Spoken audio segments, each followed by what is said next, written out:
Good morning all of you. Today in 11th class chemistry, आज हम 11th class chemistry में नया chapter start करेंगे, P block elements.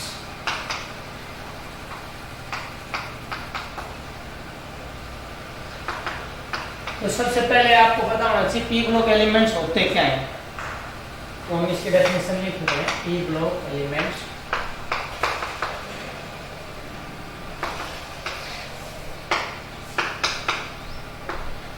those elements in which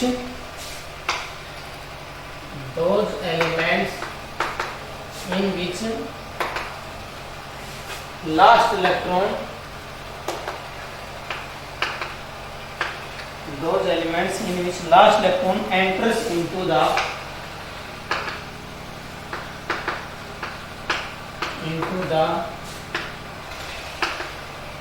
outermost those elements in which last electron enters into the outermost p orbital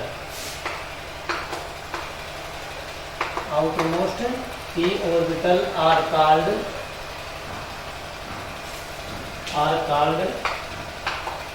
p block elements or representative elements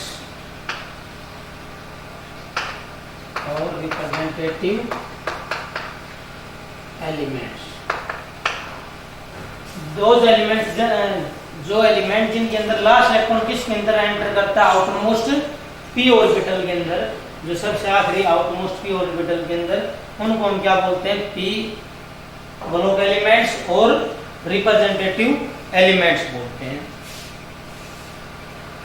जिनके अंदर last electron P सब cell भी बोल सकते हो या P orbital के अंदर एंटर करता है, वो क्या कहलाते हैं, पी ब्लॉक एलिमेंट्स।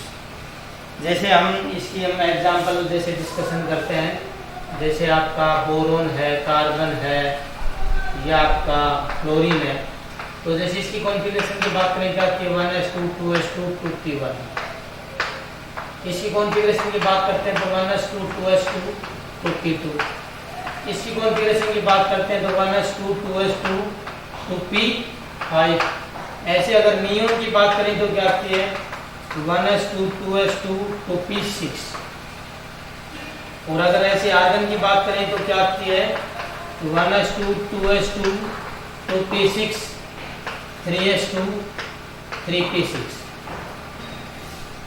तो देखो ये आपको नोट नहीं करना है, बस आपको एक तो डेफिनेशन नोट करनी है। अभी में समझो आप ये क्या कहना चाह रहा है कि जो आउटरमोस्ट देखो आखिरी इलेक्ट्रॉन इसमें पी में एंटर कर रहा है, यहाँ भी पी में, यहाँ भी पी में, यहाँ भी पी में और यहाँ भी पी में, इसलिए इन सबको क्या बोलेंगे हम, पी ब्लॉक एलिमेंट्स और रिप्रेजेंटेटिव एलिमेंट्स। अब इसके अंदर एक जो जनरल बात आती है, पहले एक तो जनरल इलेक्ट्रॉनिक कॉन्फ़िगरेशन क्या होती है, general electronic configuration of P block element, P block elements.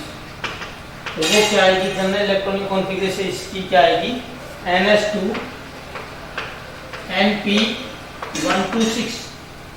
देखो ns2 तो इसलिए है, देखो यहाँ 2s2 है, यहाँ 3s2 है, सभी के अंदर s तो कंप्लीट है, लेकिन p की वैल्यू है, यहाँ 3 है, यहाँ 2 है, या 1 जैसे 4 है हो सकता है, तो और यहाँ जैसे s की वैल्यू जैसे 3s है, यहाँ 2s है, यहाँ 2p है, यहाँ 3p है, तो क्या हो सकता है, तो जनरल इलेक्ट्रॉनिक जैसे एस सभी के अंदर क्या होगा, आउटर, ये जनरल इलेक्ट्रॉनिक कॉन्फ़िगरेशन है, जनरल आउटरमोस्ट इलेक्ट्रॉनिक कॉन्फ़िगरेशन है, आउटरमोस्ट जो आखिरी सेल की इलेक्ट्रॉनिक कॉन्फ़िगरेशन है, कंप्लीटली नहीं कह सकते हम।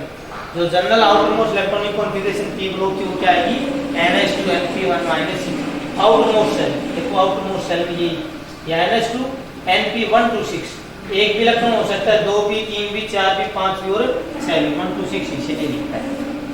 क्लियर? तो ये तो थोड़ी जनरल इलेक्ट्रॉनिक कॉन्फ़िगरेशन के बारे में। अब आपके देखो पी ब्लॉक एलिमेंट्स हैं कौन कौन से, देखो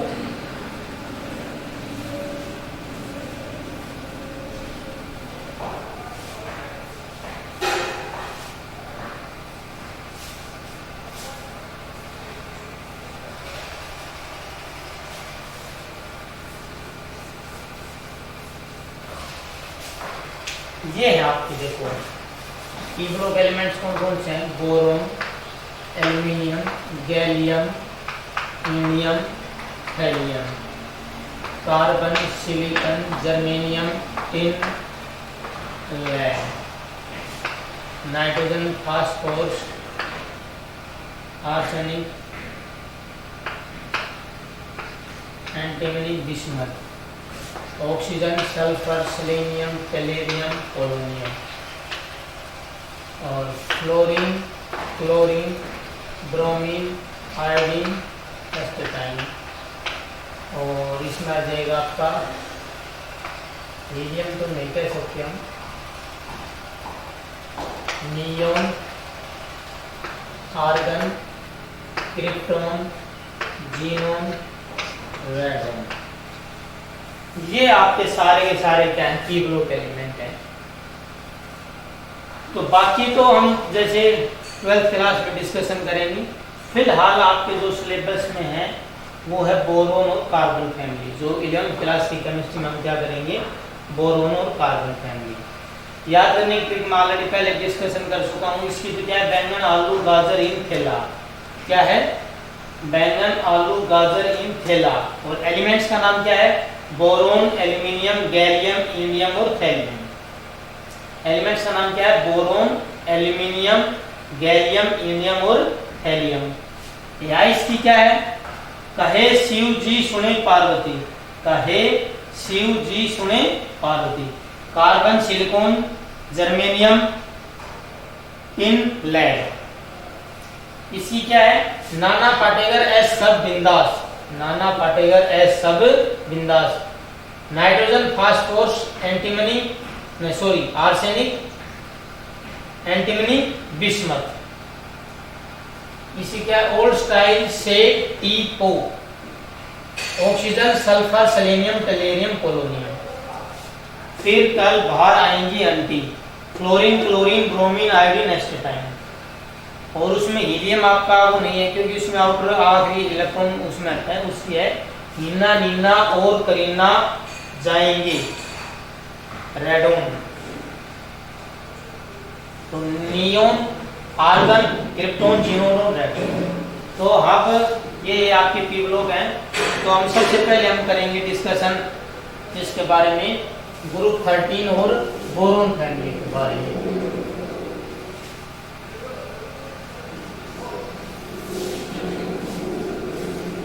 आज जो हम डिस्कशन करेंगे किस किस के? बोरोन, एल्यूमिनियम, गैलियम, इंडियम और थैलियम। इसको हम बोलते हैं 13 ग्रुप एलिमेंट्स भी बोल देते हैं। और बोरोन फैमिली, बोरोन फैमिली इसलिए बोल देते हैं क्योंकि इस फैमिली का जो फर्स्ट एलिमेंट है वो क्या है? आपका बोरोन है। तो सबसे पहले तो हम इसकी जनरल इलेक्ट्रॉनिक कॉन्फ़िगरेशन बात करेंगे।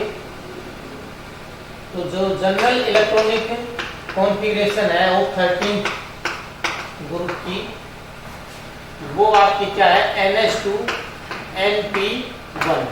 क्यों है? देखो आप, जैसे अगर हम दो एग्जांपल लेते हैं बोरोन और एल्यूमिनियम का, इसके इलेक्ट्रॉनिक कॉन्फ़िगरेशन क्या है? 1s2 2s2 2p1। और एल्यूमिनियम की बात करें 1s2 2s2 2p6 3s2 3p1।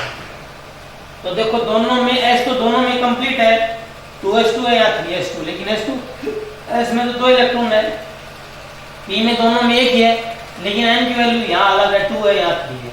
इसलिए जनरल इलेक्ट्रॉनिक कॉन्फ़िगरेशन क्या जाएगी? NH2 NP1। अब हम बात करते हैं इसके अंदर एटॉमिक रेडियाई की। इसकी बात करते हैं एटॉमिक रेडियाई की। तो एटॉमिक रेडियाई में क्या करा? On moving down the group atomic radii increasing.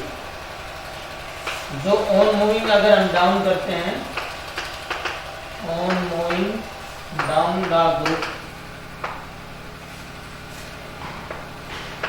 Atomic radii increases,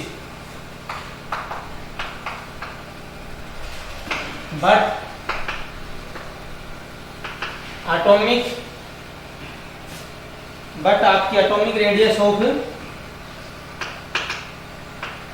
gallium is less than aluminium. क्या होती है? लेस देन एल्यूमिनियम होती है ड्यू टू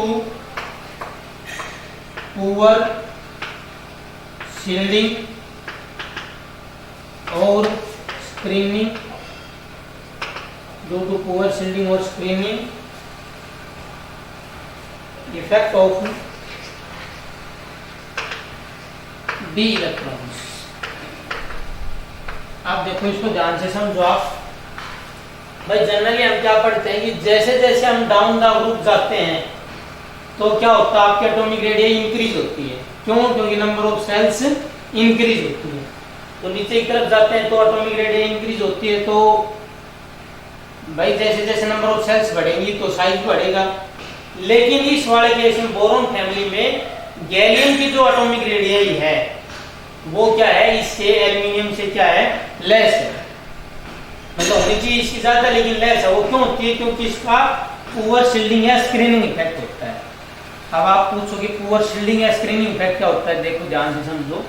शील्डिंग या स्क्रीनिंग इफेक्ट क्या होता है? जैसे ये न्यूक्लियस है, ध्यान से समझो, ये इसमें सेल्स है। तो जनरली क्या होता है? जो न्यूक्लियस का नियर बाय सेल से तो अट्रैक्शन ज्यादा और बाहर वाले सेल से अट्रैक्शन कम। ये तो होता है स्ट्रॉन्ग शील्डिंग इफेक्ट। ये तो क्या होता है? Strong shielding effect. कब?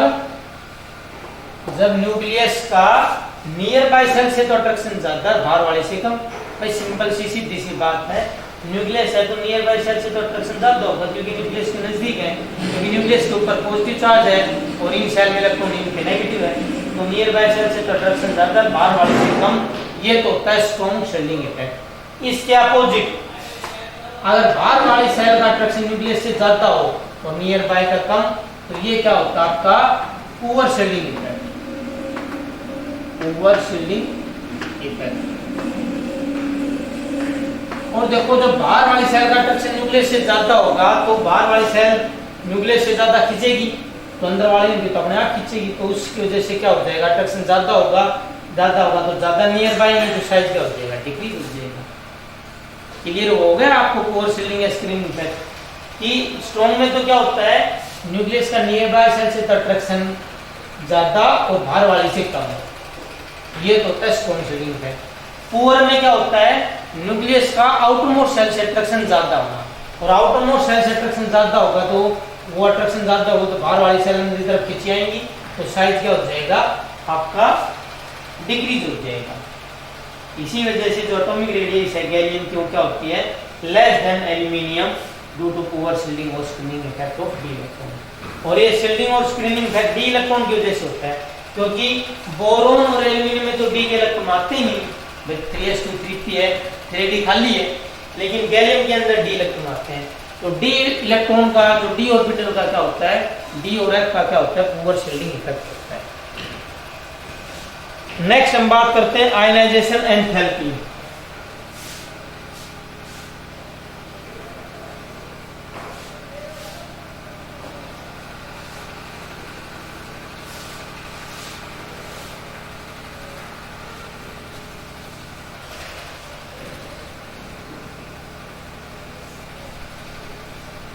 तो देखो आयनाइजेशन एंथैल्पी में क्या रहता है? Ionisation enthalpy do not decrease smoothly down the group due to variation in size and low screening effect.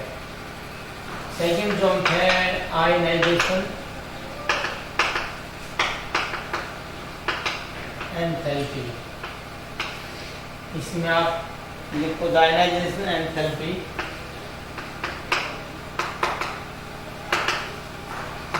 Ionization enthalpy दोनों डिक्रीज स्मूथली, दोनों डिक्रीज स्मूथली, आयनाइजेशन एंथैल्पी दोनों decrease smoothly down the group, down the group due to due to variation in size, due to variation in size and low screening effect, and low screening effect. क्या कह रहा है कि जो आपकी ionization enthalpy दोनों degree smoothly, भाई generally क्या होता है जैसे जैसे साइज बढ़ता जाता है तो न्यूक्लियस अट्रैक्शन कम होता है, तो आपकी आयनाइजेशन एंथैल्पी क्या होती है, डिक्रीज होती है। क्या होती है आपकी आयनाइजेशन एंथैल्पी, डिक्रीज होती है। लेकिन इसमें क्या आयनाइजेशन एंथैल्पी नीचे की तरफ जाते हैं, स्मूथली डिक्रीज नहीं होती। क्यों? क्योंकि वेरिएशन इन साइज, क्योंकि यहाँ साइज इंक्रीज हो रहा है, फिर डिक्रीज हो रहा है, फिर इंक्रीज हो रहा है। तो ऐसे वेरिएशन इन साइज और इनका स्क्रीनिंग इफेक्ट की वजह से जो आपकी आयनाइजेशन एंथैल्पी है वो भी स्मूथली डिक्रीज नहीं होती। ऐसे आयनाइजेशन एंथैल्पी क्या होती है, the minimum amount of energy required to remove the electron from outermost shell of an isolated gaseous atom, कि जो कम से कम एनर्जी लगती है किसी भी आइसोलेटेड एटम के आखिरी सेल में से इलेक्ट्रॉन निकालने में, वो क्या कहलाती है आपकी आयनाइजेशन एंथैल्पी।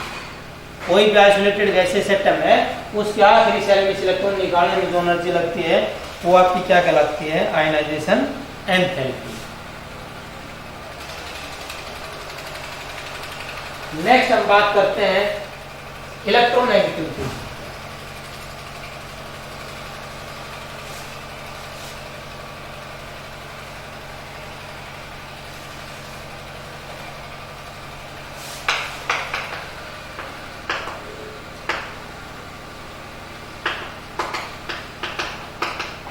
इलेक्ट्रोनेगेटिविटी में क्या कह रहा है,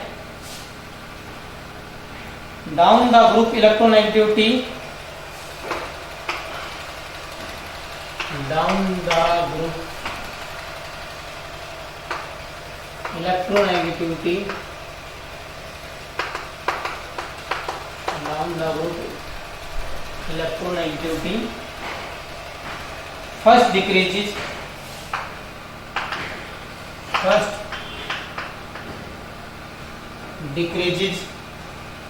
from boron to aluminium, first decreases from boron to aluminium, and then क्या कह रहा है, first decreases and then increases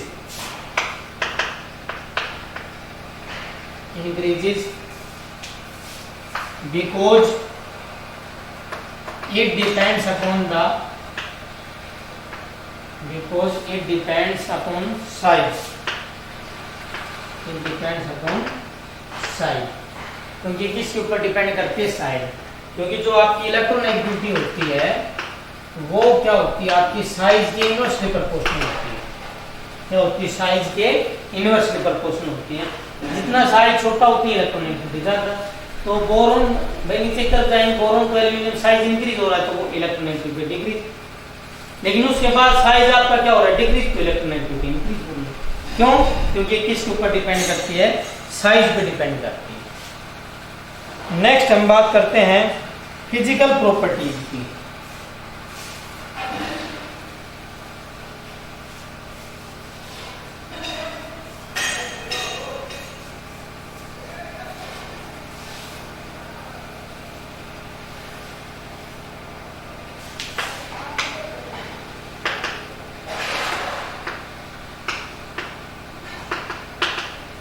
physical properties में क्या कह रहा है, boron is non metallic in nature, physical में boron is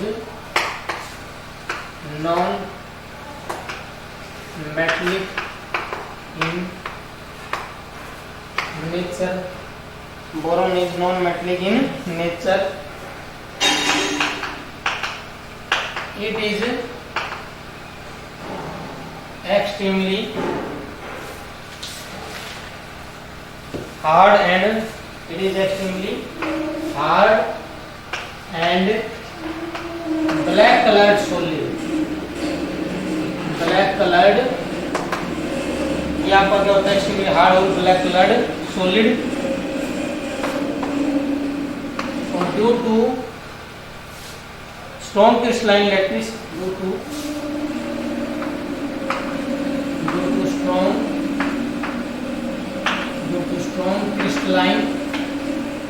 lattice boron has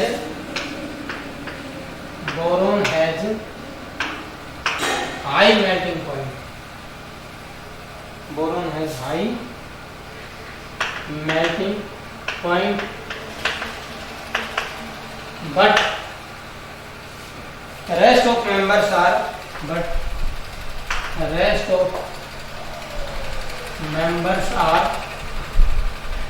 soft metals and have low melting point second क्या, डेंसिटी इंक्रीजेज, जो डेंसिटी है इंक्रीजेज डाउन द ग्रुप। देखो बोरोन फिजिकल प्रॉपर्टीज में क्या कर रहा है, एक तो बोरोन का नेचर कैसा होता है, नॉन मेटेलिक नेचर। सेकंड क्या कर रहा है, it is extremely hard and black coloured solid. ये आपका क्या होता है, बोरोन बहुत ही ज्यादा हार्ड होता है, ब्लैक कलर्ड सॉलिड होता है। Due to strong crystalline lattice, crystalline का मतलब होता है जिसके अंदर रेगुलर अरेंजमेंट ऑफ पार्टिकल होता है। Due to strong crystalline lattice क्या होता है, boron has high melting point, boron का मेल्टिंग पॉइंट क्या होता है आपका हाई होता है।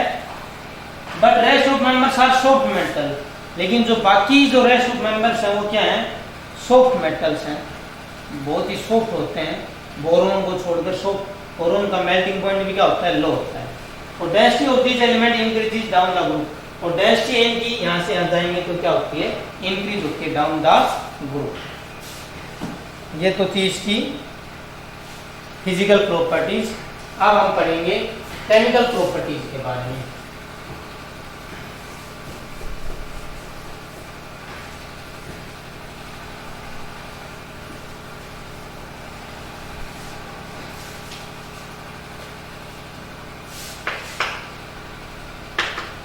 केमिकल प्रॉपर्टीज में फर्स्ट आपका आता है reactivity with air. Reactivity with air में क्या कह रहा है, boron is unreactive in crystalline form. जो आपका बोरोन होता है, बोरोन इज अनरिएक्टिव इन, जो बोरोन है ये क्या होता है, अनरिएक्टिव होता है in crystalline form and aluminium form से थिन ऑक्साइड लेयर। और एल्यूमिनियम है ये अपने ऊपर क्या बना लेता है, थिन ऑक्साइड की लेयर बना लेता है on the surface which protects metal from further attack, और वो उसको फर्दर अटैक से रोकती है। लेकिन अमोर्फस जो आपका बोरोन होता है, aluminium on heating in air form B2O3 and, लेकिन जो आपका क्या होता है amorphous boron and aluminium metal